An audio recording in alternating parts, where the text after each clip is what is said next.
Well, welcome to another episode of Here Beyond Four Walls. We have, as usual, Abel as your host and my co-host, Anthony. How are you doing today? Good, sir. How you doing? Doing good, doing good. And today we have Christian Perez. Christian, we do appreciate you joining. Little backstory. I was actually telling Anthony yesterday while I was telling who you were. I've known Christian since middle school. I think it's been like seventh to sixth grade. And not to put you on blast, which is probably a good thing. I was telling Anthony that you dated my middle school crush in middle school. And who is that? I just how my wife forbidden me from saying names in this podcast. So we'll talk about it offline. So there was two stories that I said. One, you dated my middle school crush, and then two, you and some other people, again, I'm not able to name drops, made a coup in like tricking me to thinking I had a secret admirer in freshman year. Oh my gosh. Yeah. So you can see he's holding on to those. I still hold on to that, Chris. Like, wow. I still hold on to that. This sounds like a setup. I just brought you in just to talk about these things. Oh my But Christian, I've known you for a really long time. You're currently an art teacher for New Jerusalem Academy. You also work with different brands and companies, allowing them to be able to speak through their imagery, doing graphics, and also doing their logo design. In addition to that, you also do content creation on occasion as well for companies and churches. I wanted to give you an opportunity to introduce yourself as well before we kind of dive into the conversation. Okay, yeah, absolutely. I think you did a great job of introducing me. But yes, my name is Christian Perez. On social media, people know me as Sketch Perez. My students, they know me as Mr. Chris, right?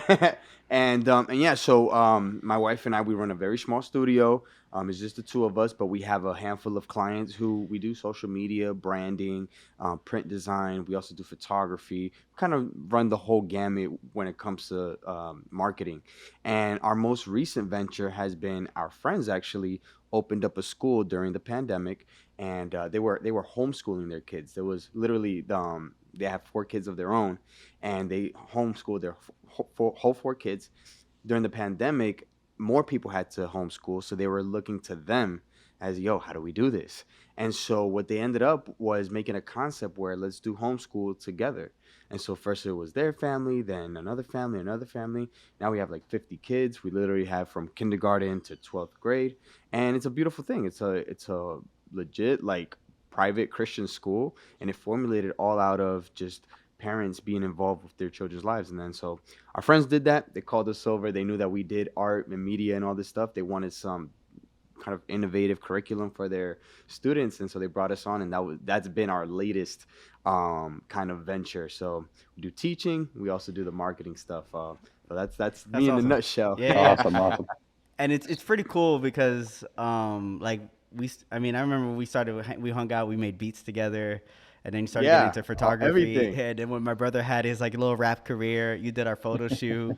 Like it's been a progressive. I mean, you branded yourself in different ways throughout time. So it's pretty cool to kind of see you settle into this aspect. And this is the reason why I kind of wanted to bring you in, is because you've had that creative like bug or passion for a really long time, and it's drifted different ways. You drifted here, you drifted there. And how do you feel that your creativeness, art, music, photography, how do you think that relationship correlates with God? How do you think that it correlates? Yeah. First off, so you for the podcast, you sent me the questions beforehand, and I'm reading through the questions, and this is one of them, and this is like I'm glad we're starting here, and I feel like a lot of times people try to because they're scared, and it makes sense, but because of fear, they'll see creativity and the arts and stuff, and see things that are maybe not in line with their faith and not in line with the things that they believe in. And I kind of like remind myself that all these things are tools, right? Whether it be photography, design, music, all of these things are tools. And You could use them for good, like you could use them for bad, right? And I think like when we talk about creativity and we talk about like God, they go hand in hand. Like they're one and the same, I think, because like from the very beginning, one of the first things that we learn about God is that he's a creator, right? He's a creator, he's creative. So he makes, he builds. We were also called to cultivate the earth, so make things, right? We're also taught to communicate, to share the gospel. That's storytelling, right? We knew about people in the Bible like Paul, who was a tent maker. That's an artisan, right? He was a craftsman. There were the King David. He played the harp, right? He also danced. So there's art all throughout the Bible, in expression of worship. There's also art throughout the Bible in just creation itself, and then there's art throughout the Bible. I mean, Jesus was a carpenter, right? So the things that you do with your hands, creating things, like that's very in line with the creator itself. And I think what happens is just like we have the power of life and death in the tip of our tongue. I think our hands, we can build something for good, like we can build something not so good. And so there's definitely a fine line. And when you get into creative circles and creative schools, like let's say universities and such, then more of those fears kind of come in when we're talking about the traditional Christian views and stuff. But all that to say, creating things is deeply to me, like creating things and my relationship with God are one and the same.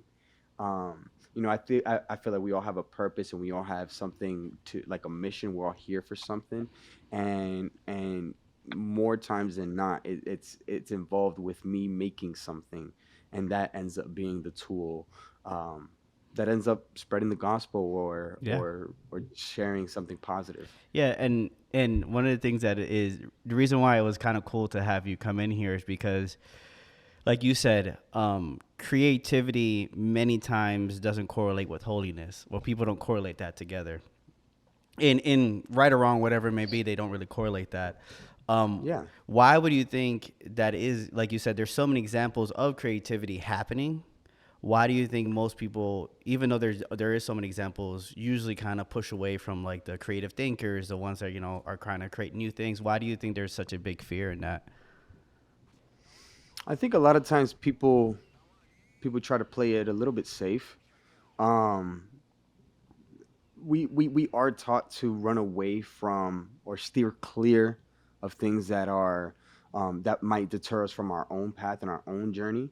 And so, if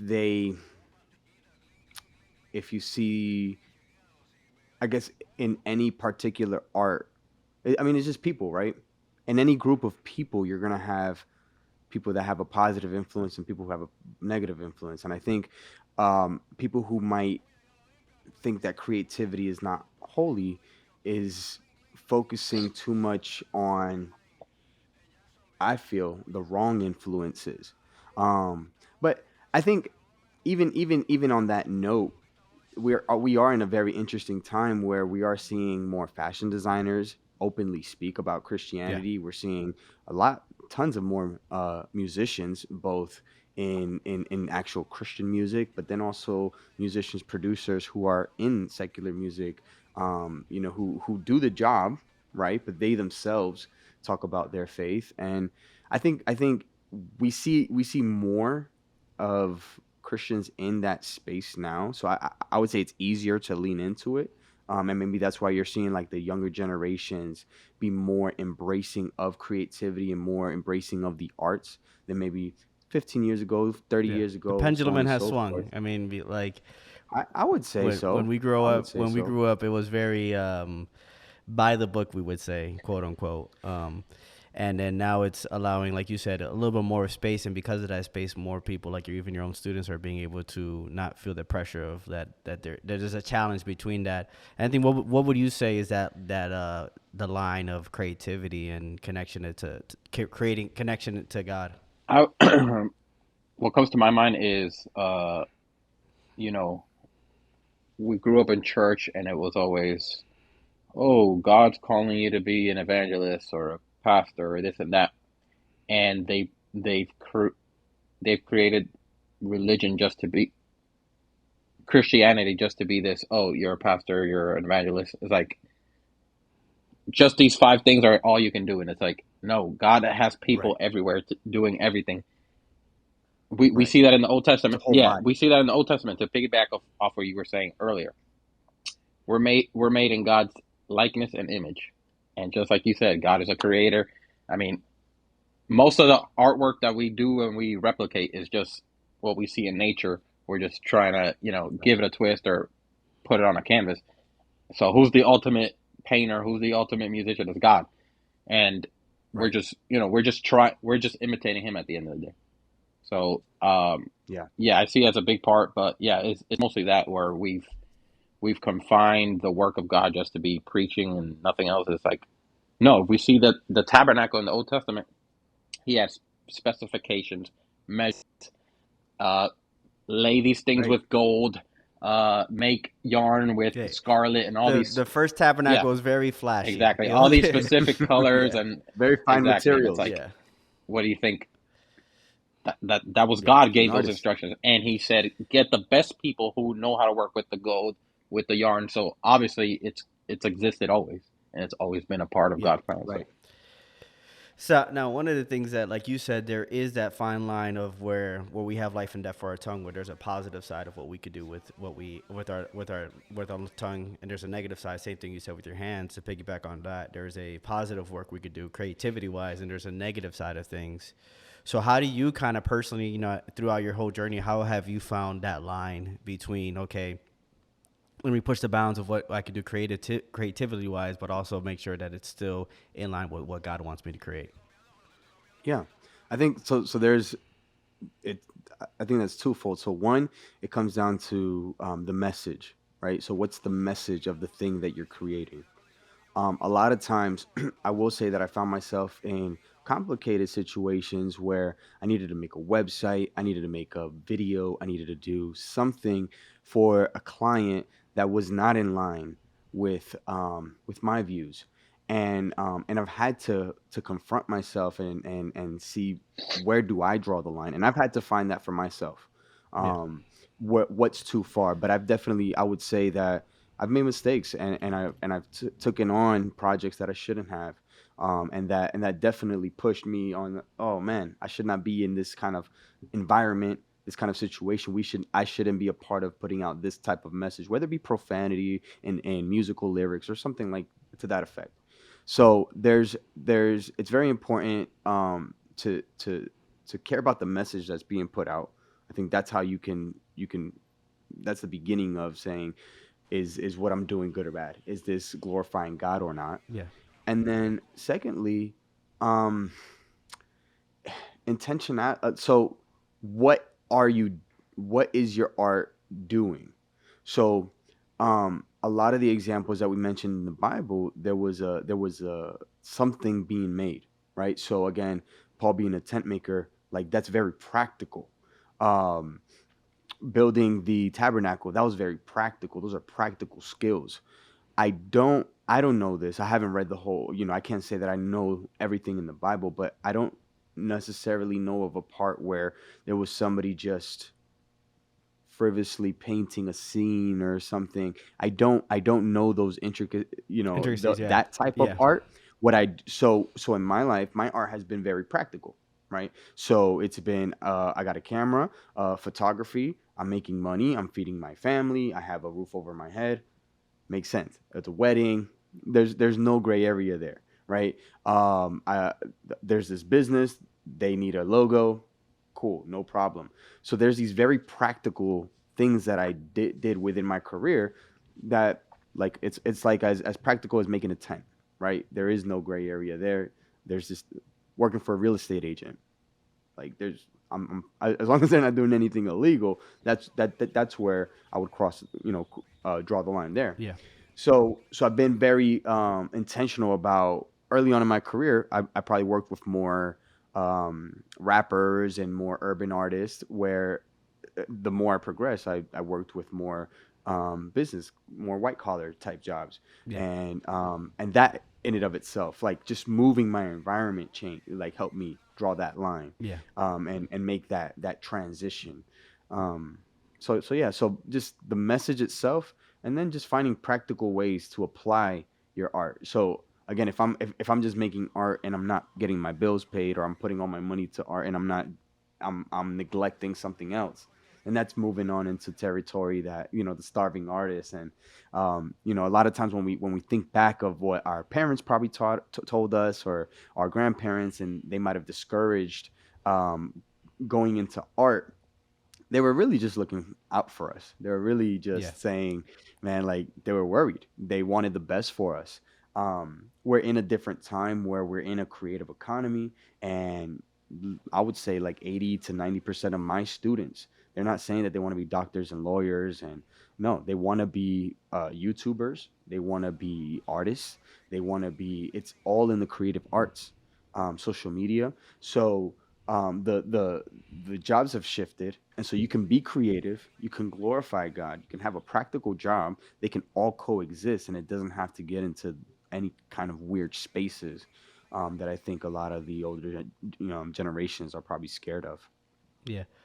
One of the things that I think is true is like you said, one, it's one of those things where they're just trying to look out the best for us. But like you said initially, it's tough to know how to give an answer when you don't really know how it works. In creative space, especially when you're looking from the outside in, you could get a lot of assumptions or a lot of things where you're not really sure how that works. So I think it's really important as leaders when we take the opportunity to provide a space where God could do His work.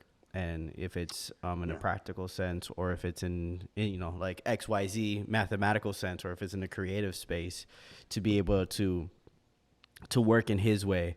I think the challenging part of creativity is that you could justify you're pushing the limits much easier than an XYZ, where like if I'm an assembly line, if I'm just putting this mic together, that's all I could do. When you are creative, you're able to, like if like your example, as I do photography as well. The camera itself is just a tool, but you could do different angles, you could do different sessions, you could do all these things. Where that line or it could be pushed and be subjective much more than if it's this is what the result is the outcome, where the outcome could be a million different things even with the same tool. So I think Yeah. that's where it is a challenge upon creators to be able to make sure that our tools are always in line with what the Lord has us. But it's also a challenge because one of the good things about being as creators is that you are pushing the limits, that you are trying to explore new things, and you are trying to express yourself in new ways, where it's that healthy balance of I mean we bring that up a few times, is where Paul was doing something completely new, preaching to Gentiles and all these things, where it's Right. a new message, a new thing, which wasn't bad. But there's other times where we do try to do new things and it ends up, that probably wasn't the best idea. So I Yeah. think it's in that Yeah. creative space. It's fluctuating, but like you said, in any career, in any choice, you could make those type of mistakes. It's being willing to be more practical and listening to the Lord, and like you said, putting yourself in an environment and places where even if you stretch out, you're not stretching out into a bad place. So I And the think most that's really important thing, important. Yeah. you kind of alluded to it with intentionality. God knows, as long as you're doing something for, you know, you're not doing going into something. God knows the intention of our heart. So if we're not doing it for evil purposes or Right. for, our personal gain and stuff like that, you're doing it as unto the Lord. He's gonna illuminate you. He's gonna tell you, don't do this, don't do that. We just have to be sensitive to it. But as long as we're doing it as we're doing it for Him, Right. because there's examples in the Bible where when when the Babylonians took over the Israelites, they took people back to Babylon. Daniel was part of the royal court he was a government official for a evil dictator that was against God, and God didn't tell him, oh no, you got to give Right. that government position. He kept him in there because he wanted to use him to influence him to do stuff. Joseph himself was the right hand man of Pharaoh, and Pharaoh was a evil, perverse. Egypt is Right. considered the world, so it's like, you know we grew up and they were like, oh no, you can't work with these people because they're sinners, so you got to do your stuff for the Lord, and Right. we were instructed in this weird path. But God as long as we listen to God and He's the one guiding us, it doesn't matter where we end up. In order for us to be light of the world, there has to be darkness. The only way we see light is because the existence Right. of darkness. So Yeah. Man, those are great points. I agree completely. And I've know people who found themselves in interesting positions where, let's say, I know this person who was a pastry chef at Disney. Cool. So she makes cakes. They're beautiful. They're amazing. Well, there's certain celebrations. There's certain days. There's certain times of the year where there's things that Disney does that doesn't fall in line with her faith. So at that point, does she just stop making cakes altogether? Does she leave? She's asked these questions to herself. She's prayed about it. She's taught she's seek guidance for these things, and ultimately, she's found peace in her heart staying. And in that same space where she's at, she sees herself being used by God to talk to her coworkers, to talk to different people, and kind of see that bigger picture. And it's exactly what you're talking about, where you're doing this role, and maybe your boss, where you're at, your environment is not in line with everything that you believe in. Um, but you did say, as long as hmm God is guiding you, and I think that's very important because God will tell you to get out of there. There's situations where God's gonna take you out, but there's exactly. Yep. situations where God wants you there, right there, for specific purpose. So I'm glad you said that. I agree. I agree. I I think the same way for sure. Yeah, it's really tough. I'm more of a person personally myself where it's like it's one of those challenging parts where certain jobs require you to be in certain areas where it's impossible not to be surrounded by people that are not in agreement with your faith or the organization itself. But I think Yeah. it's one of those situations where it should encourage the church in general to create spaces where we could provide those services like a Christian amusement park. We don't think Christians should be in it, but we should be in every field. We should be in comedy. We should be in amusement parks. We should be in all these things where it gives an Yeah. opportunity where we're able to provide that service, but it be faith based. And I think one of the challenges is that the church has sat back for so many years, like you guys have mentioned, where the church has sat back and said, the church is only this. It's only the four walls. It's only preaching and this like this. And little by little, what happened is that the world took ownership of those other categories, where now we're retroactively trying to fix that by working in positions to try to shift the fields back into the faith. But I mean, it's gotten to a point where it's hard because I work at a bank and my bank does certain things that I'm not in agreement Of with. But course. it's in any corporate America job you work in, it's kind of impossible not to be in a place where there's certain Yeah. days or certain celebrations that you don't agree with. But it's because I personally believe it's because of the church little by little conceding and giving away things to the world to say, hey, you guys deal with it. This hmm is not a church problem. This is not a church situation. Where if we would truly, in a perfect world, we could see even in Acts where they took charge of food distribution. They took a charge of of orphanages, Yeah. but we've Yeah. conceded and given it away, which has caused a hard balance of how do I do my profession without working in a place that isn't faith based. Right. Transitioning a little bit, Christian. One of the things that I've been kind of doing a little more research is on church social media presence. And one of the things, I mean, that I've seen, at least within the churches, anecdotally, the churches I've seen, is a lot of their reels contain songs that are either snippets of songs that are, we would say, secular, or snippets of just songs that are typically would be considered secular. How do you? I mean, because you've worked with churches as well, largeners, especially in New York. I know you mentioned you. I know you worked with a church over there. Where does your view in using social media, but also separating yourself from truly being like the church? Where should we be engaging in using songs for reels in that sense? Like, where do you see that space being presented in from the church perspective? I think that's a very muddy waters when it comes to using secular songs, when it comes to using pop culture references. I think it's a hard, hmm it's undefined, to be honest. because what's okay for this demographic is not okay for that demographic, and both might have very valid points, right? One side might say, but why are you giving so much power to this melody? And then the other side says, no, but you don't understand the struggles that are behind these lyrics over here. And so you can really, I that's a tough one. That's a tough one. I think from a church standpoint, if you're going to be a church, there's everything is okay, everything is not permissible, and you have to be wary of the actions that you do that may cause somebody else to slip. Yeah. And so I think it's you have a high responsibility to, man, even songs that are secular songs, and then they change the lyrics and make them Christian songs, Yeah. but the melody, I'm thinking about the original, Yeah. you know. I think it's a hard play. I don't have a stance on it, especially because um I see it all. I've been in a church. I've worked in churches, so I've been on staff with churches. I've led, young people. I've led like youth and creative groups, and I can see how there's just so much need that, man, we don't need more confusion. Like, we can kind of do without that, right? Yeah. If we can get real creative and move away from stuff like that, then I feel like that would be a bigger win. Um, Now, do I myself on my free time, what do I listen to? Well, that's a whole nother story, right? Yeah. But I feel like our influence is very important, and I Yeah. feel like it's very important what man.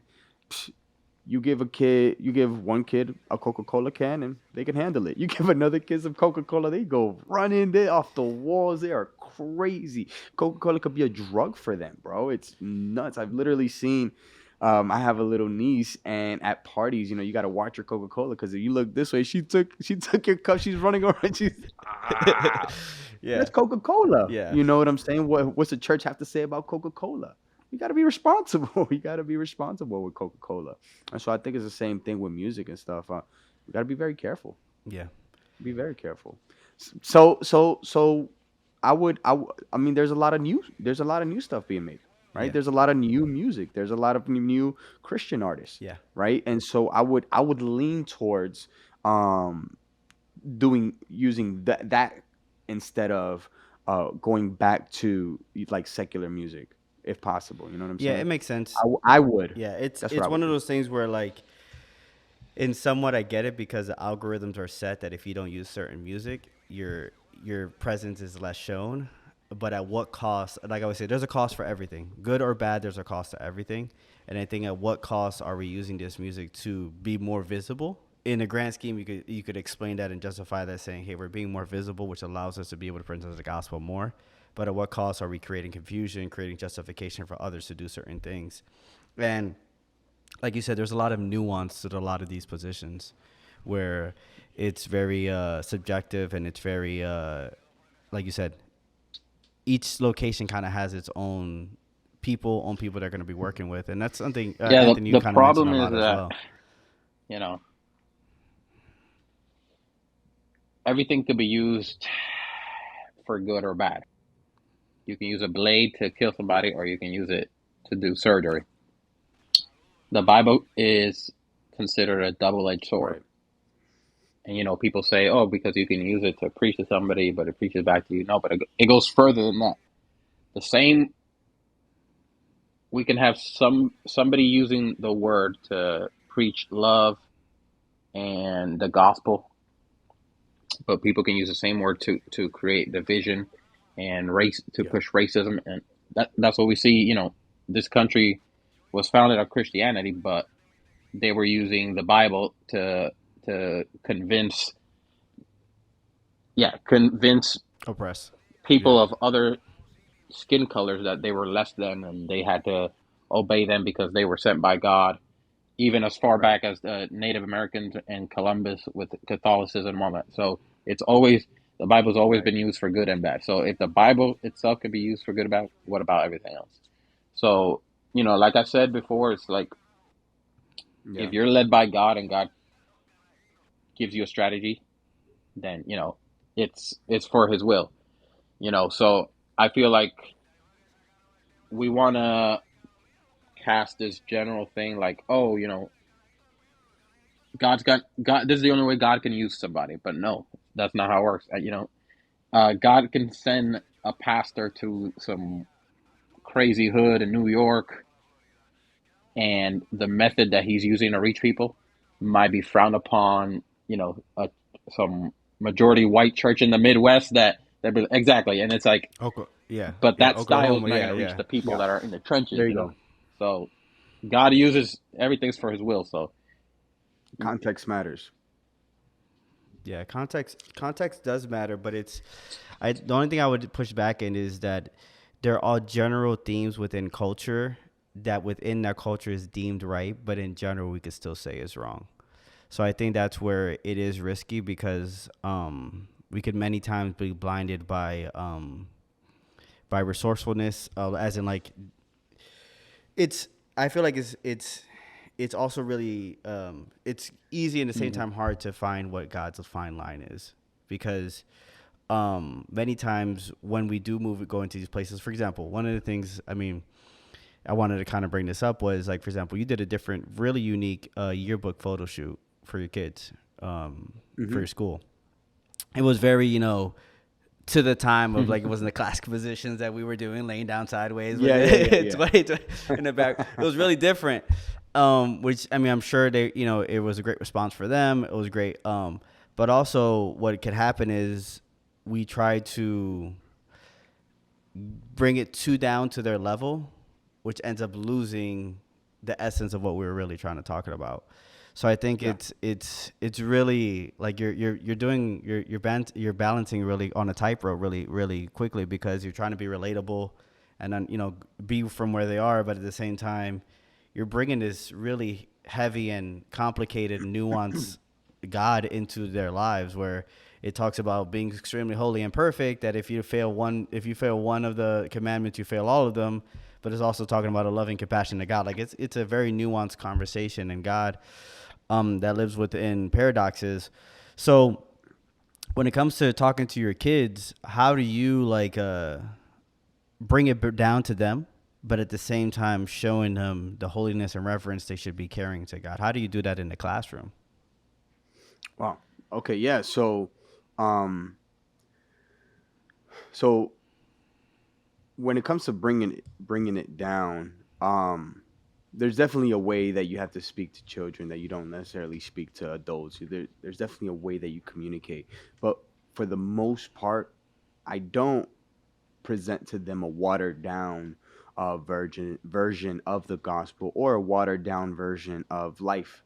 Whenever we talk about that, um, I think it's very important that we know that I've heard churches say things like "There's no Holy Spirit Junior," and I kind of like that.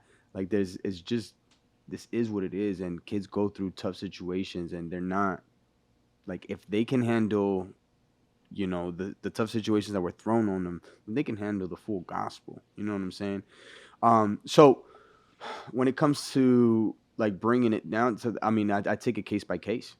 I take it case by case. Like, what happened here? Like, what if a situation arose, if somebody's feeling a certain type of way, if something happened in the house, if two of my students are having an argument, if the whole class is being kind of rowdy, or there's case by case, we'll analyze it and we'll talk about it from everything from the foundation of the gospel, from the foundation of Christ is the foundation, and every situation that we encounter, where right context matters.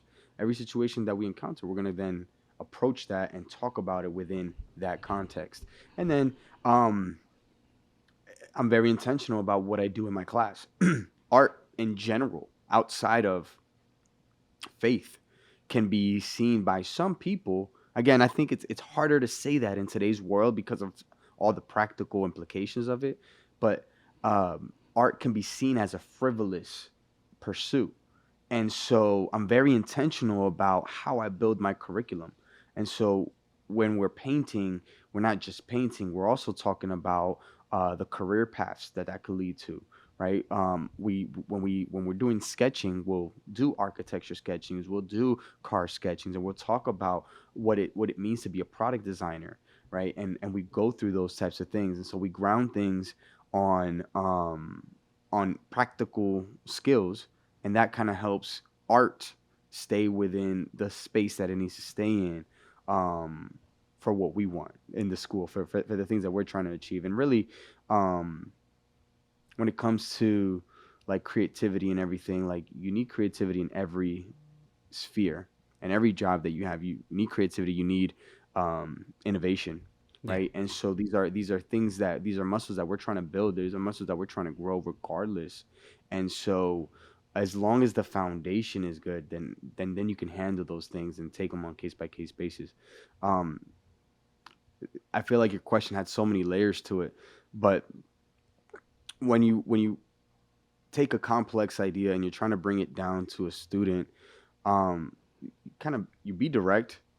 Like we've dealt with, we've talked about racism, we've talked about um intercourse, we've talked about relationships, we've talked about all these things. I'm talking about, I have kindergarten to 12th Yeah, grade, yeah, yeah. right? I There's a have wide 18 range of year olds age I groups. have Yeah. 18-year-olds, coming up to me and asking me and talking to me, and and so we talk, and so we have that conversation. I'm very blessed that my wife is actually in the classroom with me, and so to again, how do I show the gospel? One of the things that I do is just through my life, right? And so I have I have the honor of working with my wife, and they see that relationship. I've literally have had kids tell me, "Oh wow, you get along with your wife so well." We're like, and at the time I'm like, yeah, I would hope so, Yeah, right? yeah, Like it didn't it I at the time I didn't put two and two together, but through the weeks I found out that their parents did not get along so well, yeah, and so they were making that observation, and it was something more than just what the surface level of what they said. So, in a nutshell, I think being direct with the kids, not watering down the gospel, taking it case by case.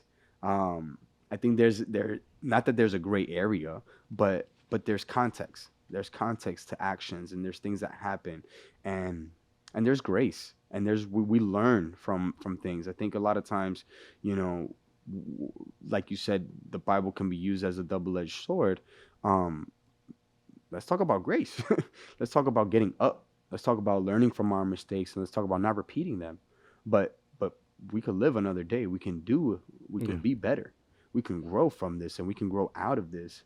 I have kindergarteners, and when they start crying, first breathe. First of all, you're alive, right? yeah, You're good, right? Next, what's going on? She took your crayon. Whoa, why did you take her crayon? And we yeah. handle it piece by piece. And I think honestly, like, um, just I would handle it the same way through with all the ages, and even all the way to adults. Yeah. One piece at a time, man. Yeah, I think it's it's a challenge because as you go higher level, you had to put general standards that sometimes don't fit everyone. As you know, we create laws that this nation's millions Yes. of people, but we had to create a law Yes. that's a general basis to be able to say, hey, don't do this, and to be able to try to cover as much as we can. So, Right. how do you? I mean, the good thing is, you're only dealing with few kids, but as the church, if you look at it in the grand scheme of things, is dealing with Right. millions of churches. Let's say the church in general. How Yeah. do you where would you say is the, or I guess I go with Anthony first. How do you balance that? Like, okay, we're trying to do it. Like, for example, I'll give it a more example. Back in the day, we would say, hey, we can't dress a certain way because, but at the same time, the concept was, hey, let's do a general rule to be able to kind of fill the as much as we can. Yeah. In church, Anthony, how would you say you would balance that? Like, okay, obviously each situation is case by case, but we don't have the time in the world to be able to go case by case by case by case. How would you say is that balance of we had to have some sort of structure where we can't say everything's case by case because we had to have a basis point of what's right and wrong, but at the same time, being able to have that nuanced But in conversation. Do terms you of think what that are you asking for? there's a possibility to do both? So, like for example, like I said, general rules or general responses of how we're going to respond to things. So, for example, clothing is an example where clothing could be very nuanced. Where how we view modesty, for example, within church. They would give a general a rule of saying, "Hey, don't wear this type of clothing," but it's because it's trying to placate to as many scenarios as possible. Where So, there could be a so lot of the nuance. question is, For are we talking example, about your parents are the one buying your clothes and they're specifically buying with your clothes and children, they're not faith based. So or in general, 'cause I mean, this problem extends not only with children, because I mean, if you look at school, they would say, "Hey, get here at a certain time," but it was be able to create a some sort of standard where we could measure if you're here on time or late. But there's also nuanced situations where your parents are working and they get you late, where it's not the kid's fault; they're going to be late every day, but it's nuanced. So how do we put a basis of what's right and wrong to be able to have a general society that works with structure, but also be able to look at things nuanced? And it's a complicated thing because a principal, and if you look at school, let's go with kids. A principal might not have the time to go to every kid that's late to find a nuance to say this kid's okay to being late, this kid's not to be okay. Because if we start breaking the rules and one kid could be late, one kid can't be late, you could break the order and structure of things. Where there's There's a that lot. challenge There's of this. allowing certain things and not allowing I certain see it things. as, So, Chris, you're shaking your head. as long as it's Yeah. just tough because it all boils down to the country we live on, the form of government is what influences what is permissible, not because the Bible is about a monarchy, a kingdom. Our country is a democracy, so it's completely opposite too. So I mean, I would say for the most part, we have a conscience, we have the Holy Spirit. For the most part, most of the rules and the laws that we have at the moment are make are common sense, make most sense, but also it has to deal with the parents, and that's where it boils down to. When it all boils down to the relationship that the church or the government entity or the school has with the parents, making sure the parents are understand the rules that are beforehand, because there's always some way to work things out. For example, the example of kids being late, there is ways to get an excuse late or an excused absence. So it's not like you're late, that's it, clean cut. It's never clean cut. There's always nuance to it, or Yeah, but if you let's go back to kids. If I or in general, we even see this in adulthood. If we start allowing certain kids to do certain because there's nuanced yeah, but justification, then that kid's be like, if that kid could do it, then I could do it. And then also, so then you're picking and choosing, and then we could even we adults have this situation where like, who is the arbitrator of deciding that that's justifiable for that person to be late and that's not justifiable, and then that's subjective to who's defining and who's the arbitrator there. So there's that, then you're eventually having that point where everything's nuanced and there's no general structure or standard, because now it's like, well, this is justifiable, this is justifiable, and then and at that point, it's up to the leader what time is really leadership late? Because if you to could justify establish it that enough, stuff. then you're never late. Get Yeah, what I'm saying? Like that's what I there has to said. be some sort The of order leadership, the in any government, culture. the There's general entity order that we're of laws that subjecting we have to ourselves onto abide is to. that dictates that.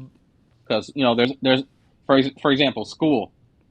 If if you if What your do you student if the yeah. your child can't abide to those laws, then there have to be other options, either private school or homeschool.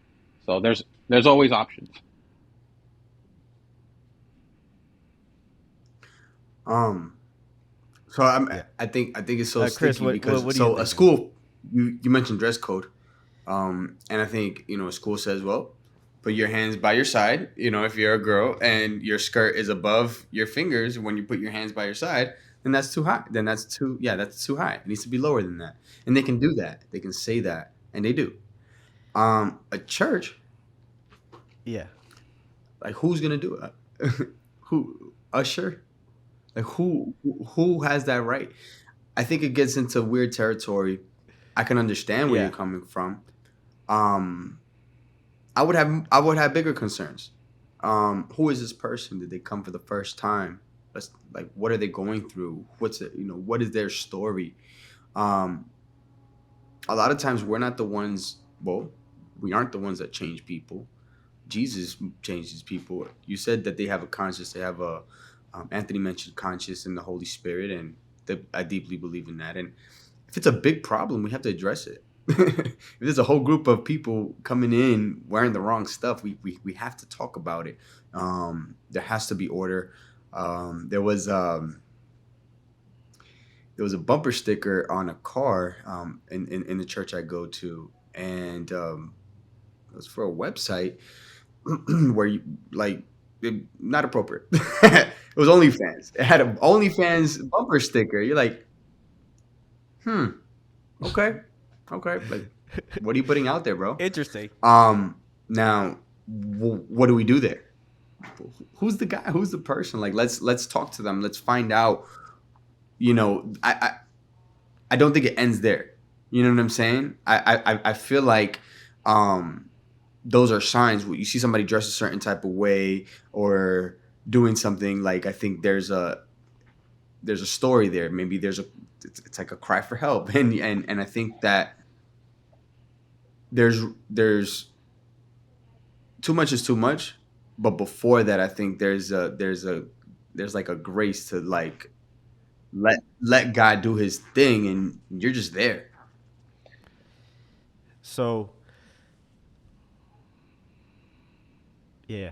So one of the things that just to kind of see where you stand on this. Clean cut. So in school, obviously, you said there's obviously a more Let me practical let me cut you off. implementation Let me of cut you off real quick rules. because we have to remember So if you're dealing with kids, why do it's you different. think? Yeah. Underage people have to obey parents or but Authorities, like in a church, adults. if an adult is wearing, what are you gonna tell? Hey, you can't do that. I'm an adult. I can wear whatever I want. So that's where it creates a problem. Like, but keep going.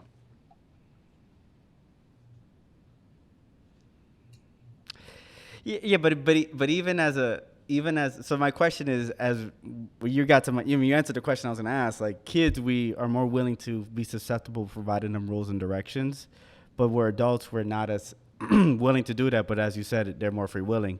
But even when they're free willing, we do that as adults. There's laws that we follow as a nation.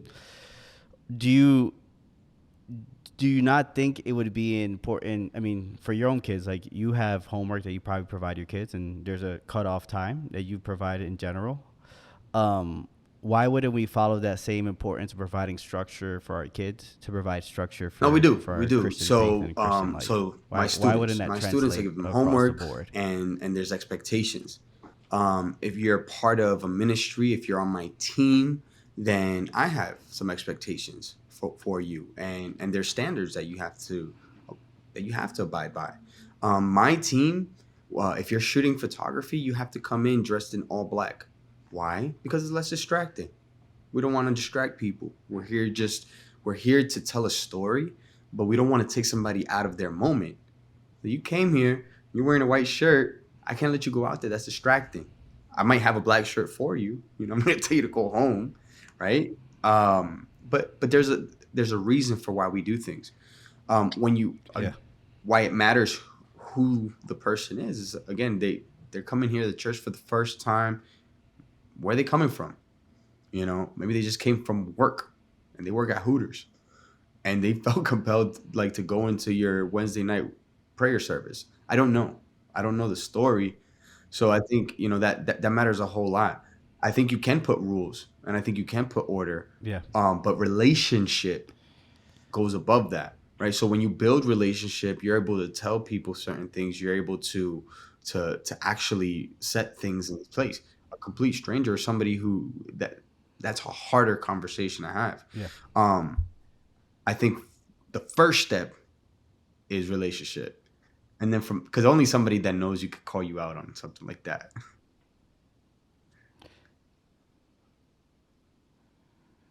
Yeah, and I think So I mean, this is how I personally feel, especially when it comes to adults. Is so I'm really a big proponent of providing structure, in that sense of things. But I think it's really important. So, like you said, know your relationship. So I'm really a big proponent of relationships, especially having my own kid. When my daughter was first born, I wasn't dropping her this rule book of what she can and can't do. She was too young to even understand those rules. So what I, as a baby, the biggest thing I did was try to show her love, show her love, show her love, show her love, show her love. And as she's gotten older, she's 2.5. Now she has the capacity to understand, okay, during this time we don't talk, or we don't run in the stores, or you stay next to me when we're crossing the sidewalk. And as she's getting older, I'll continue to provide her more structure in our lives. So I think it's important to, like you said, have that progression for our people, where if they're coming from work for the first time, we're not providing this like big massive book of, hey, follow this, but we're progressively, when someone's coming for the first time, they're a baby in the faith in that sense of things. And the Bible speaks about that, we go from milk, from honey, and we progressively go older. And I think the Bible says we act like a child, thought like a child, but now I'm a man, I think like a man. I think it's that nuance in that conversation. But I think it is important, especially today, is that we've gotten to a point where we're very heavily compassion and love and grace based, where we've swung that pendulum as a church in general, where we're trying to, because we were before in a fire and brimstone, like you're going to hell, repent for your sins, you can't wear this, you can't wear that, you have a tattoo, you're done for. There's no grace, there's no forgiveness. And we swung to extreme forgiveness and grace, and I think it's important to have that healthy balance of making sure that, some things are subjective, some things are between you and God, but are some things that are black and white that are not negotiable. That this is what it is. Like, we're not wearing white shirt, like you said in your situation with your ministry. Like, we're not going to go out wearing whatever we want for our ministry. Same concept with our spirituality. Like, we can't just always do whatever we want. There is some sort of growth that is required in that side of things, which I think is important. How have you, which is cool, you work in such a unique school. How do you find that opportunity to be a mentor and be a friend, but also always be their teacher, and draw that line between, I'm this person that provides order, but I'm also trying to relate to you. How do you do both? My school is unique. At your school. We have 50 students, which is not a lot. I know there's some teachers that have 30 kids in one class, right? So I have 50 students in total, and my classes are pretty much 10 to 12 kids per class. So it's very small. Because it's small, we know parents, right? And so we'll spend time outside of the school with them. So we've built relationships with the students, and that has been a big topic because we are a small school. We're all family. Like, the teachers' kids go to the school, so the teachers are friends. It's very family. And so we've talked about it. Like, this wouldn't be normal in a regular school. Where do we draw the line? So this is a big topic of conversation. It's just like a parent. It's just like a parent. Like, you don't want to be your friend. I'm not here to be your friend. You don't need another friend. You need a parent. You need somebody to guide you, right? And so when it comes to, there's always structure. Like, in my class, there's structure. I remember the first time a class came running and screaming. It was like, whoa, hey, yo, let's try that again, and now they line up outside the class, and there's rules and there's structure and there's order. And so doing that has been a great way to set that separation. We're not just friends. We're not just buddies. We're not just hanging out in the street. There's order here. And the things that I'm trying to do for you is so that you can create discipline, so that you can know how to function outside of here, right? I do something as simple as, when I give out a piece of paper, we do art on digital tablets, on iPads, and then we also do art physically. So we do paint. And when we paint, everybody gets one sheet of paper, right? And some people might make 2 lines and say, I messed up. Can I get another sheet of paper? No. Finish. Commit to the drawing. Finish it. See where that takes you. Like, work with that mistake and see how.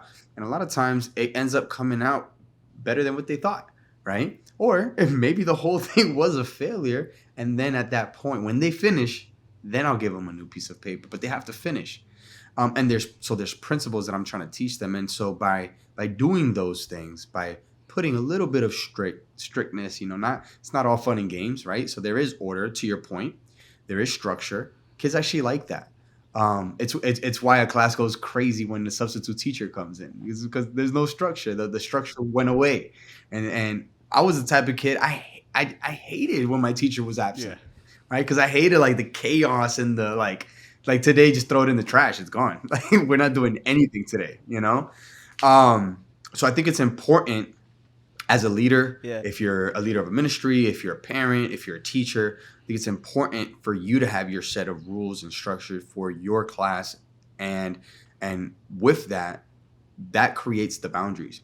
When you were talking about your daughter, you said you started with love and then you kind of grew in. Not only did she grow in capacity, but you both grew in relationship.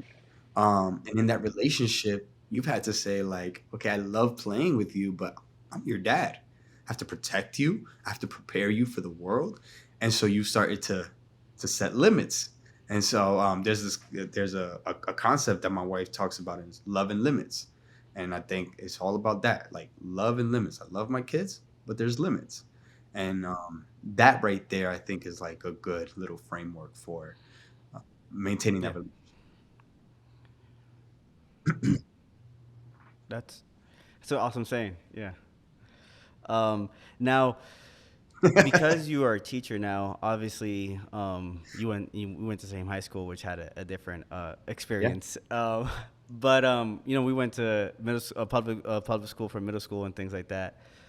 How is your perception of schooling in general have changed? Have you, do you think we should move towards more smaller scale schools and being able to provide that, interpersonal relationship? How do you view school now in general for kids? Being a student, from experiencing on a public school on a personal level, but also absolutely teaching on a non-public. When I was young, I hated the idea of private school. I would even think I would think about the future. I mean, I would never have my kid in a private school. I don't want them to be stuck up. I don't want them to be snobby. I don't want them to be XYZ. And I only wanted them to be in public schools. And then, so the idea of a small charter school or I just was like, oh my goodness, what is this? But to your point, me and Abel ended up going to a high school that it was a technical school. So you had to take a test to get in. And our graduating class, 150 kids. 150 kids it's relatively small. It was a good size, though. It was a good size. Like I have no complaints, but it was relatively small. It wasn't as big as other public high schools. Yeah. And it was good. Like it was a good experience. And a lot of my friends, lifelong friends, come from high school, from middle school. But my wife I met in high school. My best man was from high school. A lot of my groups were actually, one was my brother and the other three were from high school. And so being a part of that smaller group, right, it did two things. One, a little bit of a safety net. It's more digestible, smaller, more controllable. But two, it also put you around, the least that it did was it put you around other students who parents care about them enough to put them in a different school, right? So you have that in common. Not saying that nothing bad ever happened at the school, of course. Like things happen at every school, but that was a different type of environment. So my view of school is, and then now with this private school is even turned my view like even more so. I think that no, not everybody should be at a private school. No, not everybody should be at a, I think it's as nuanced as we are. I also believe in seasons. So we have students that when they first started with us, man, there was no way I could have seen them at a regular school. But through the years of being with us in a smaller environment, we see them grow socially. We see them grow academically. We see them gain confidence in themselves. We see them grow in the knowledge of the Bible. And we see them like, man, we want to put them in a bigger space. We want to put them in a school that has sports. We want to put them in a school that focuses more on XYZ. We want a bigger school because they're a social butterfly. There's situations where I see that a student might need to go to a different type of school. But all in all, I think we're in a beautiful time where you have options. Yeah. And just like I think every school is every student every student is made to go to there's different schools that are going to help different types of students, but there's also like wherever you're at now doesn't mean that you have to stay there, right? So there might be your my elementary school experience was phenomenal. I had a public elementary school, and they cared a lot about reading. They cared a whole lot about math and science, and my elementary education was phenomenal. When I got to middle school, not so much. Middle school was not. It was another public school, and man, there was everything. Like it was like a bad school. I'm sorry, but it was a bad school, and so that was not Fights like I every would day. not want my Yeah. son, my kids to go to that school. I wouldn't want that for them. So I wouldn't want that public school. I would say absolutely not. I tell my students like you can go to this school, this school. Don't go to this school. Like I'll tell them that. Um, so yeah, so I think the student matters a whole lot. And then it also matters Yeah. the time that they're in, the time that they're in. But I think like there's kids that need sports, and there's kids that need a bigger school, a bigger environment. I think it's hard because if you're a small school, then diversity looks different, right? Because there's 50 kids now. So if in a 500 kids, you might have a clique of people like you. In a 50 with 50 kids, it might just be you. So diversity starts to take into place a whole lot. And there's situations where I would say like, no, this is Yeah. not right for you. This is right for you. And I've seen it. I've seen students come, stay with us for a year, and go. I've seen other students stay with us their whole Yeah. school career. It's like it matters. The time that they're in. Yeah. Well, Anthony, now you having Geo in your life, how do you view that concept of choosing what school I agree with makes sense Christian. It's for Geo? Like, how do you view that? we have to get to know, build relationships because, for example, my high school had a big language program. So in my town, it was the school that provided the most different languages for students. So if I know my kid wants to learn a different language or something like that, then obviously I would choose that class. Or if I have students that like engineering, then I find a school that focuses more on engineering. So it's all based on, you know, what specifications and nuance. Because we even see it with Jesus. When he spoke to the multitude, the mass, he spoke in parables. But then when he spoke to the 12, he was able to go more deep, nuance, uh, give them revelatory things, mysteries, and be more specific. So that's why, it's, I agree. The smaller the group, the more you can be more specific and intentional with what you're doing versus Yeah. like a teacher with 50 students versus a teacher with 20. Who do you think is going to be more effective and going to reach a higher Yeah. percentage of those students? The person with less, because they have less to worry about and they can spend more time with each student and work on. But if you have 50 students, it's like, okay, I can only give you 2 seconds of my time, 2 seconds, 2 seconds. So it's, the smaller the group, the more nuance and time you can spend with the individual. So that's what we did with Geo, and also knowing the school. Like the school that we were zoned for is known for being terrible, fighting. So it's like, why would I want to put my kid in that situation? And then there's a there's the church we go to has a school, so it's like there's no there's no need to make a decision. It was automatic. It's like, of course I'm gonna put him, somewhere where it's faith based. And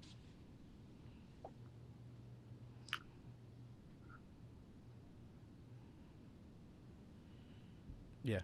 Yeah, it's really cool to be in an era where there's so many options in things because it allows you to be able to really create a plan for your child. But options, I mean, as we see nowadays, options could also be a dangerous thing where there's certain things where people are more willing to say yes, more willing to fall subjective to because it's so more normal.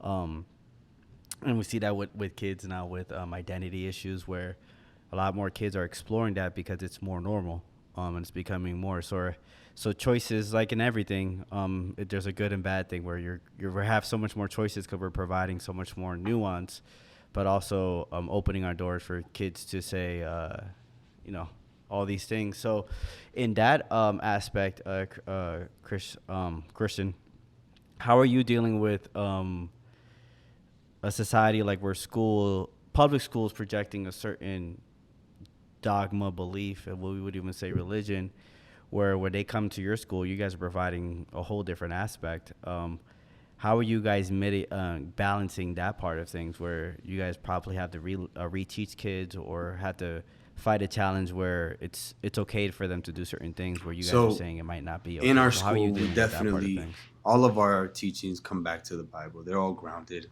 on that. And that's from where we teach from.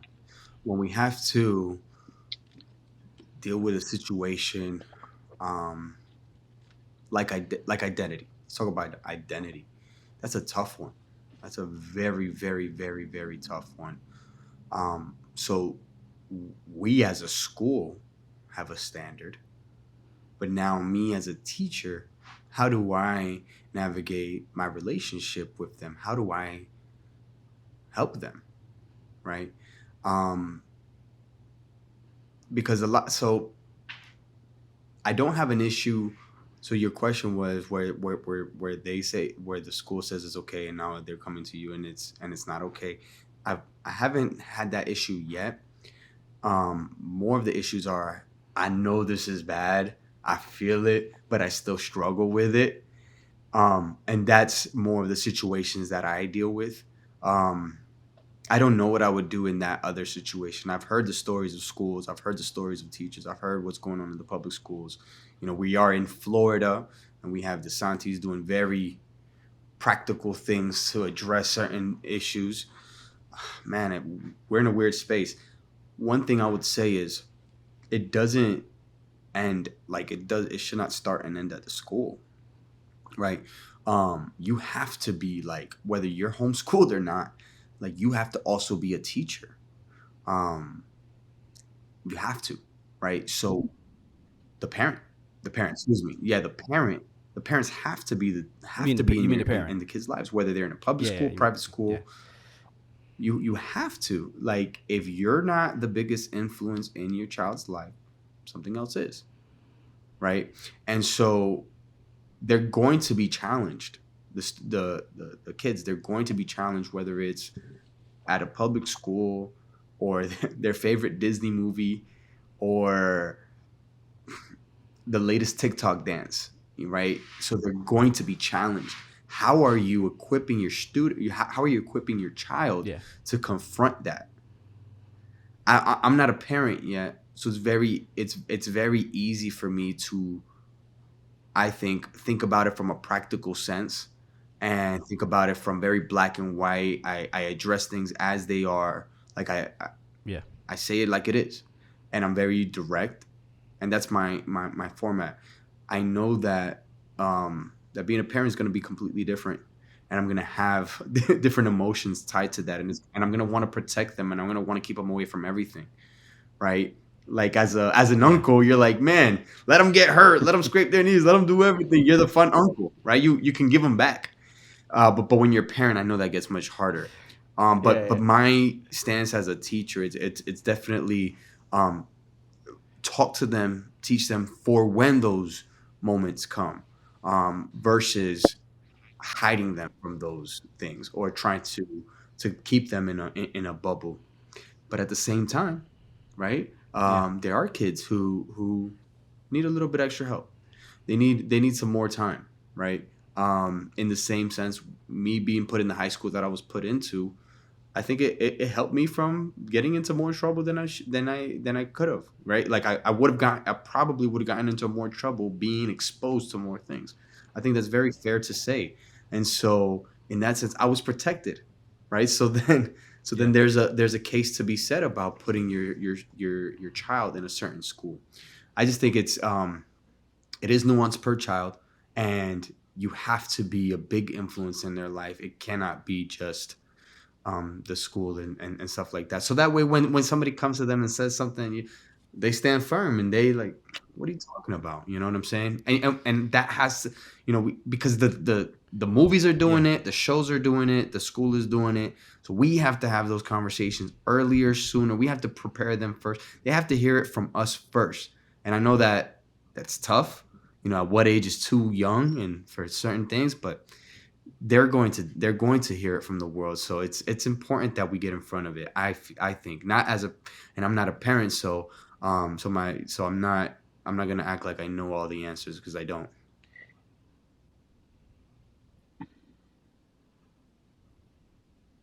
Yeah.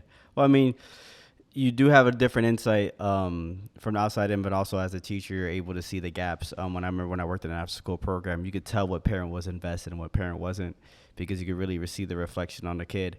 Kind of transitioning into like tools for students. I mean, ChatGPT is coming out. All these things are coming out. What is your? How do you kind of like see? Because this is how we view it. Um, I'm not sure if you're Uh, familiar with yes, yes, yes, yes, yes, MKBH, yes, MBKHD. yes.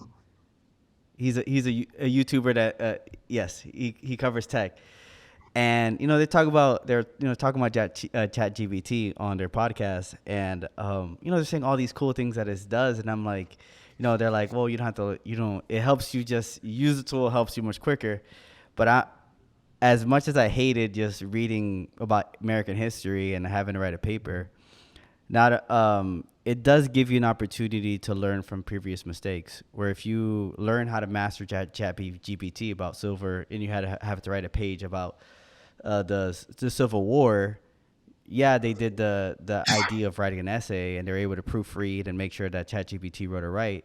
But there's also lessons you can learn from reading history, where ChatGPT is not able to provide because they're just providing them the answers. How do you view? I mean, we grew up we're in that generation where we experienced no tech, and we also kind of grew up with tech. How do you view that as a teacher and letting your students use that tool, or do you think it's necessary for them to go through the process of having to push through when they don't want to do homework, or having that lesson of discipline, but also the lesson of reading history, or do you think them learning how to use tools to be resourceful is the I, most important thing? How do when you the view when the those first type of when the technology? pencil and pen and paper was made, people said that that's gonna be detrimental to memory. Like, these innovations are you're not gonna be able to remember anything. Like, you're gonna lose your memory because everything's now, you're gonna rely on papers, and it was true. It was a true statement, right? Like, our memory hasn't gotten better. No, we remember less. Yeah, exactly. Yeah, I So only so know you're two right. phone numbers. So a Yeah, lot of these if those two questions, people man, don't pick up, I'm done. it's why I hate politics, because you're forced to choose a side. There's a spectrum, right? So you have to learn the tools. That's not a question. You have to Yeah, learn the tools. When in our back in our day, we felt the transition of encyclopedias and books for your papers and your researching, to Ask Jeeves and this thing called Google, and you had to learn the search engines. But now you're missing out on the nuance of reading an encyclopedia and coming across other topics and making different connections in your brain. You're losing out. You're missing out by not reading a book. But the tool, you had to learn the tool. In my class, for art class, like, I'm teaching them how to do digital art, but I'm going back to the traditional painting and oil pastels and getting dirty, and there is no undo button, right? There is no, you have to finish this.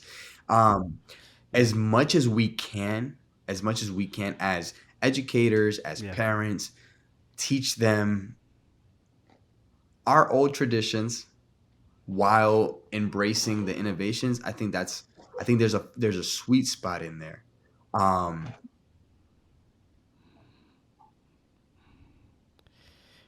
yeah. Because I mean, if you look at Dolly in the artscape of things, Dolly is improving drastically. Where it's making images that it's crazy. Maybe even ChatGPT has gone in an imagery scope where they can make images as well. So I mean, you're finding ways to be creative within that tool, but at the same time, like you said, you could always erase. Like I use a mirrorless camera. I know you use a mirrorless camera where I'm getting into film now, where I only have 36 pictures, and I'm like, I accidentally clicked a button one time on when I had my last film. I was like, oh crap, I just wasted a picture, and it's like that's it. Like you have no chance. So I think it's tough because there's no way we can't reverse what's happening in technology. It's going to progress. So it's either we become Amish and live without technology, or we do and with that. So I think real it's cool quick, that you do both. So both ChatGPT is getting really aspects. popular now, but writing, AI writing has been around for a while now. One of my clients, we've been using AI for the past 2 years. He's in aviation.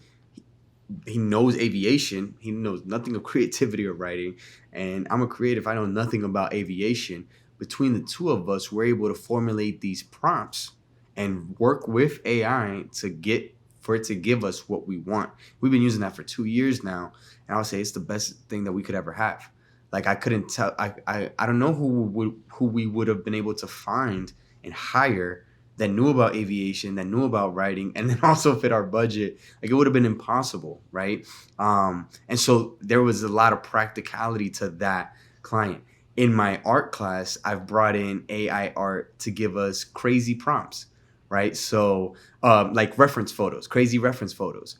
So I'll have 3 students. One student tell me an animal, another student tell me what's that animal doing, and then the third student is going to tell me where are they doing it in. So give me a bear riding a skateboard on the moon, right? And then AI gives us like 10 different images. We choose one, and that's the reference that we draw for that day.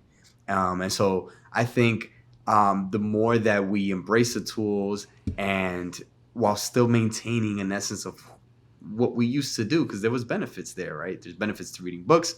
There's benefits to knowing how to use a search engine, and there's benefits to knowing how to give the right prompts in ChatGPT.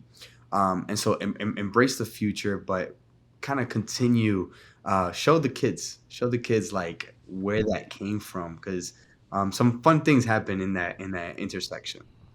Yeah. Yeah. With you, Anthony, you're Wow, Gio's what? dude, 14, you're 15? young. I didn't think you had a 15-year-old. You 15. look So he's so like good. definitely in that age where Wow. He's not technology's. mine, I was brother. thinking she was like 3. No, he's my wife's cousin that we foster pretty much. Oh, okay. I was like, you have a 15 year. You look 20. I wish.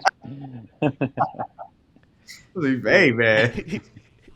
That Dominican power, that Dominican power.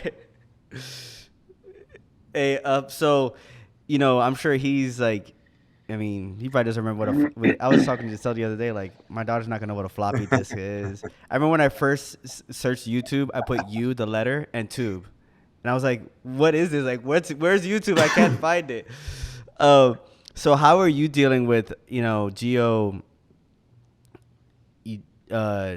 like taking on like technology, but at the same time embracing the old school like hard work and all the other things that Well, this is something I wanted to say not for having like the technology last provides to you. 20 How do minutes, you but balance that yourself? I haven't had the chance. Which is, we're always going to learn more by and teach more by example than we will by rules and regulations. So that's right since the beginning. What caused Adam to fall was wanting to know good from bad. But God never said don't have the tree of life. So instead of choosing to live life eternally, he chose good and evil. And ever since then, we're doing the same thing, right? The whole Bible is that God gives us rules, but God already knew we weren't going to live up to them. That's why it says Jesus died from the foundation. Before man was created, the plan of Jesus was already in effect. So it's not that God didn't know the rules weren't going to work, but he wanted to set an example. Look, I'm going to give you these rules. You're not going to be able to follow them. And then later on, I'm going to show you what I'm doing. So what did Jesus come to do? Save us? but also give us an example. Look how you can live on earth. He gave us an example. That's why we're trying to be like him. So, which goes back to the question you asked him earlier about new students coming in. The rules are different, and it's like you can give a student a million rules, but if you're not leading by example and abiding by those yourself, and they see you, they're not gonna follow them either. That's like a parent that smokes telling their kid, no, don't smoke. They're gonna end up smoking because they see you smoking. So it's like leading by example is gonna be always more effective than just giving somebody rules and regulations. And the Bible says it. We're living epistles.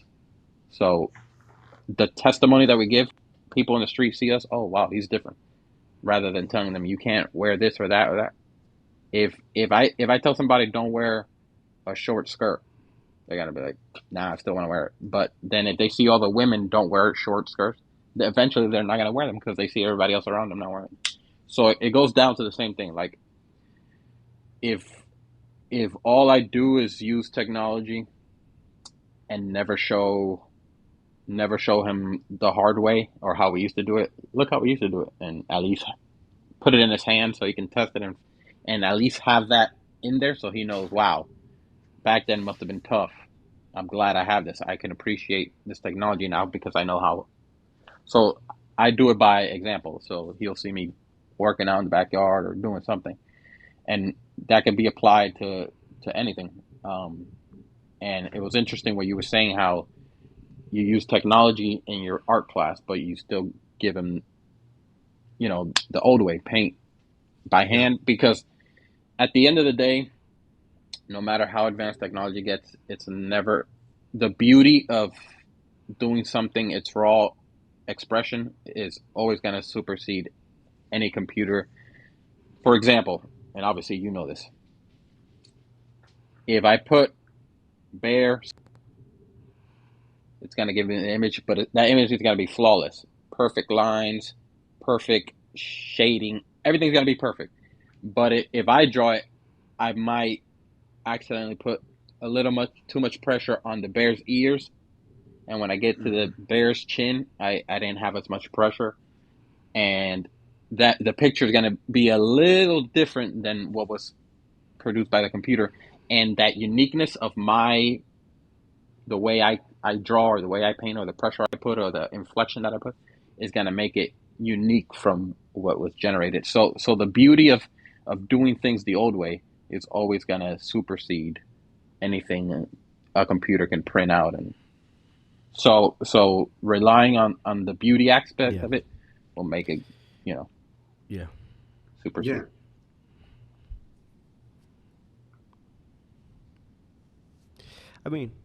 I think that's, if we could correlate back to the gospel, that's the beauty of the gospel. It was an ultimate creative story, that nothing could be replicated. Like all the stories of superheroes is only replication of what God truly did. And we could read all the comics we can, but the best superhero story is Jesus. But Chris, before we wrap up, you've gone through an interesting journey. And one of the things that I always find interesting is I'm Hispanic. I'm not we're all Spanish, so we grew up in a tradition of. You grew up with men had to do certain things, and like you said, one of the things is providing for your family. So how do you, not just with challenging of you growing up, but also you and Jackie didn't do the normality of like first step is having family and that's all we're gonna care about doing. How do you deal with how you grew up, what a man was supposed to be, quote unquote, about all these things, and how family is supposed to be generated and lived by? How do you deal with that? These are like the when I read all the questions, this is like the last one. It was like, yeah, so R. Why don't you have kids? Whoa! Like, did my mom? Did you call my mom? Nah, man. The pressure's there, right? The pressure's there.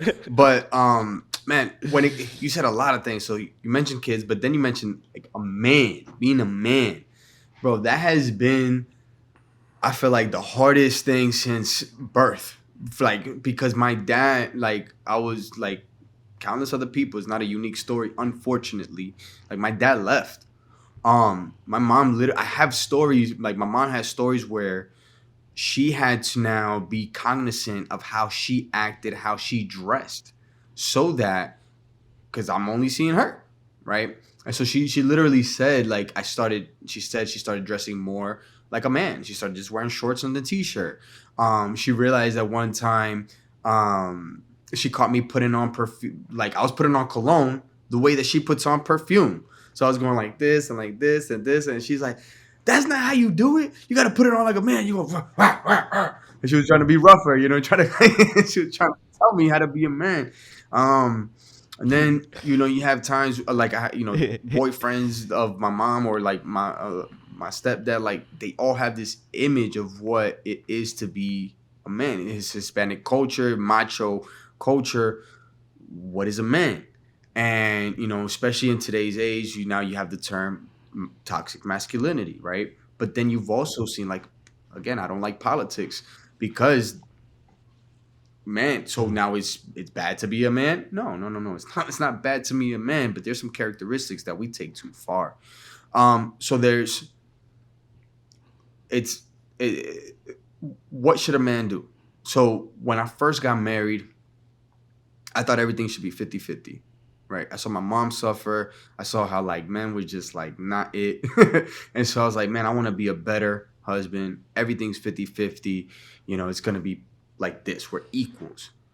And then situations came where I was like, whoa, like I have to step up. Like this makes sense where I have to like do this. It only makes sense for me to do this. And I started to see what it meant to be the head of the household. And then started to see like what characteristics like Jackie was actually like, that's what the role that she played, right? That's my wife. And again, we both came from homes that the dad was not around, strong women. She grew up in a household with her mom, her auntie, and her grandma. No grandfather, no uncle, no dad. Right. And I came from a single mom. And so we didn't subscribe in the beginning. We didn't subscribe to this like macho, totalitarian dictator, like, whoa. But then we also see how it's not just there's things that we were designed to do, right? When it comes to kids, it would be amazing. Like kids are a beautiful thing. But we're in 2023. We saw how in 2020 we literally had no idea what was going to happen to our kids. Like they're in school. Oh my gosh, they're in mass. Like what are we doing? Women had to have their babies. The husband couldn't be there in the hospital, in the room with them. Chaos. Absolute chaos. Oh, you can't touch anything. Kids touch everything, right? It's like, hey, don't lick that. It's like, oh my gosh, So what pressure are you going to put on me to have? You don't know what you're talking about, right? Like after 2020, my mom stopped telling me I had to, my mom kind of stopped with the pressure. So all that to say, you feel the pressure of doing things a certain way, but life isn't perfect, right? Like we do live in a sinful world. We do live in an unperfect world. And so we've seen that original beautiful design be tainted. And so it's caused us to have some alternate views. And then now we have to find and struggle with that. So I would say like now we understand more of what the Bible's definition for a husband and a wife is.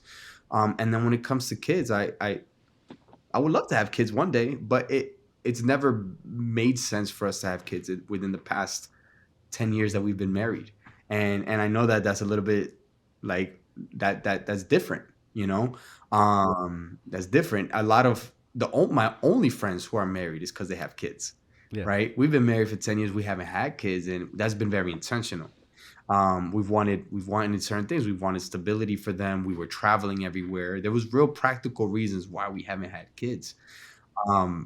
We felt the pressure, but ultimately, I like what Yeah. Anthony said, and he said, God led. He talked about as long as you're being led by God. We put God in our relationship early on. We didn't do everything perfect, but before we lived together, we got married, right? Like before we got an apartment together, we got married, and I wanted to do things right. We put God in the foundation of our marriage and our relationship, and when we talk about these things, when we make these decisions, ultimately we felt peace in our heart. So that has to supersede any outside pressures of parents and community and culture, because it's that relationship with God. And so Anthony said this too, uh, and I think Abel even alluded to it's relationship over rules, right?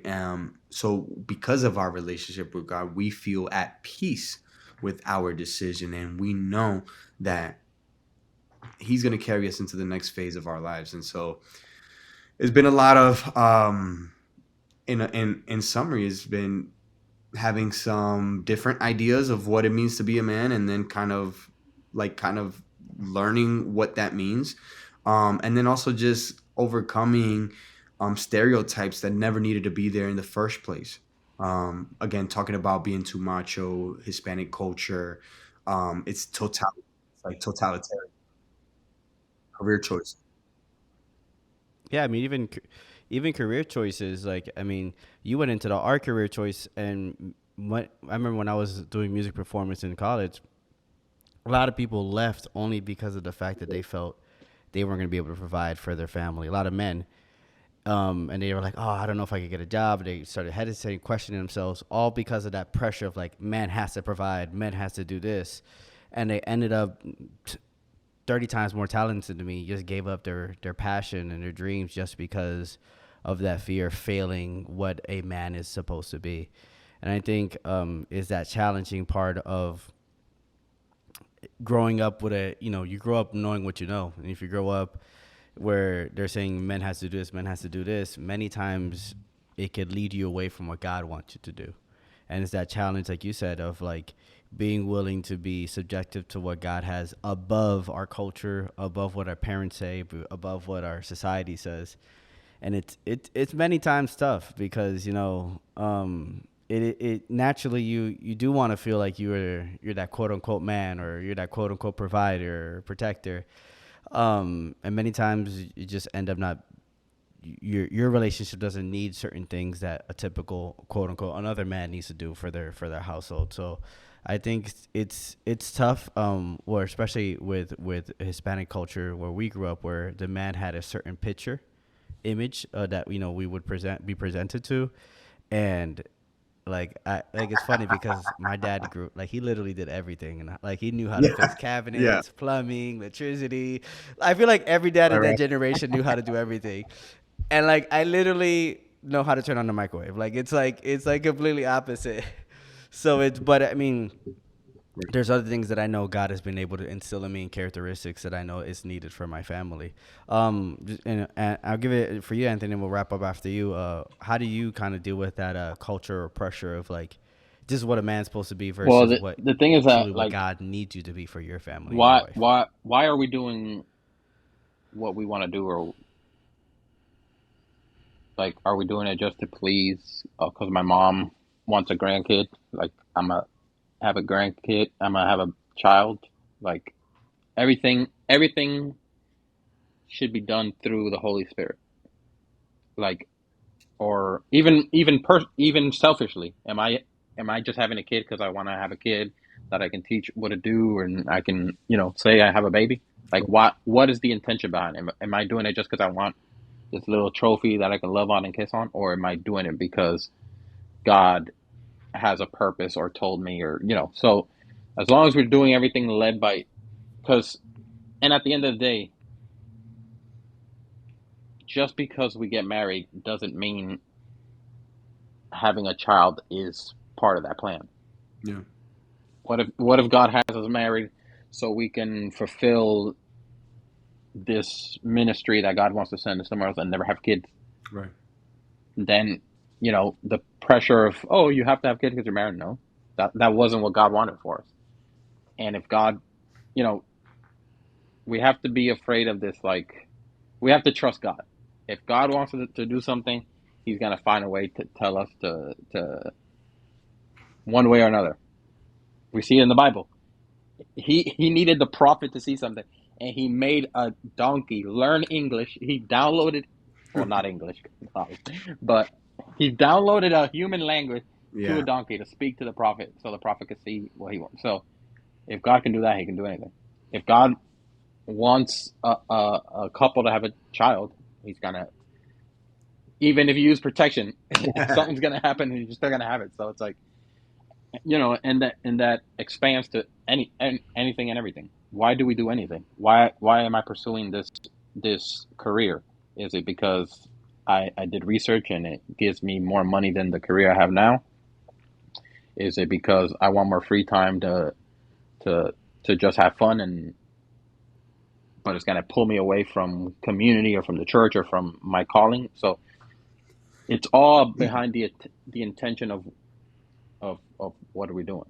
Is it really the Lord that's guiding me, or I'm just doing it because it's a fatter paycheck, or is more opportunity to climb the ladder? And then when it comes to manhood, it's the same thing.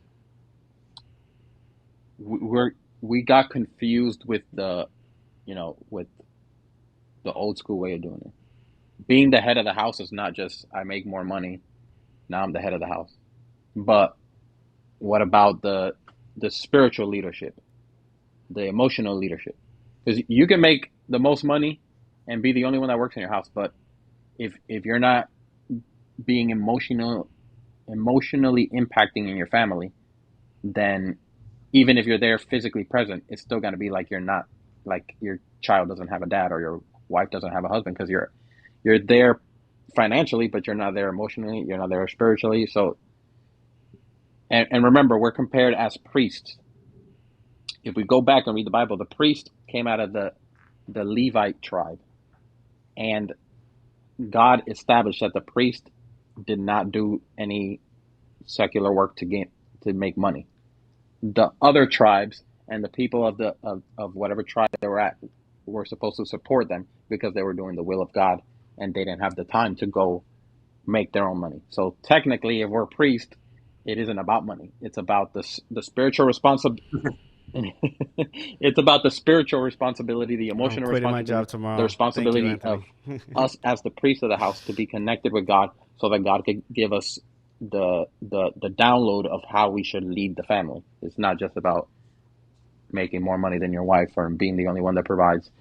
Yeah, if we stick to the physical and to the monetary, then it'll end there. But what about the emotional, the spiritual, though? It goes beyond that, just providing money. Yeah. Well, Christian, appreciate you coming in. I think the biggest thing we could get out of this is 2 points. Creativity is ambiguous. It could be so many different things, but the biggest thing, it comes from God. Yeah. Biggest thing we can say out of it, that it can be of the Lord. So if it comes from God. And God is creative. He is the creative master. He is what creativity really is. So, we encourage churches. I encourage churches to explore that as we become we are growing. I mean, your students. I mean, it's pretty funny when you're sharing pictures of your students on like YouTube channels and stuff like that. It was actually pretty cool. It's the creativity part of things is part of God. Music, all these things are part of what God really is. That, and then 2, I think what we could really take out of this is there's nuance in every situation, but there's one standard that we need to follow, which is God's word. And whatever that is, no matter if we like it or not, it's what we really need to follow. And I think that's really important. Well, Christian, I appreciate you jumping on. We'll definitely need to have you come back, talk a little bit more about the creative process of how you do these things. I think it's really cool. And, we didn't even talk about you making, music now. Like, how do you get into get into that? So there's so much, to talk about. But we'll definitely have a reason for you to come back. Man, this likewise. Time flew. Yeah. Take care, guys. Goodbye. God bless you. Yeah, definitely. Appreciate it. Thanks.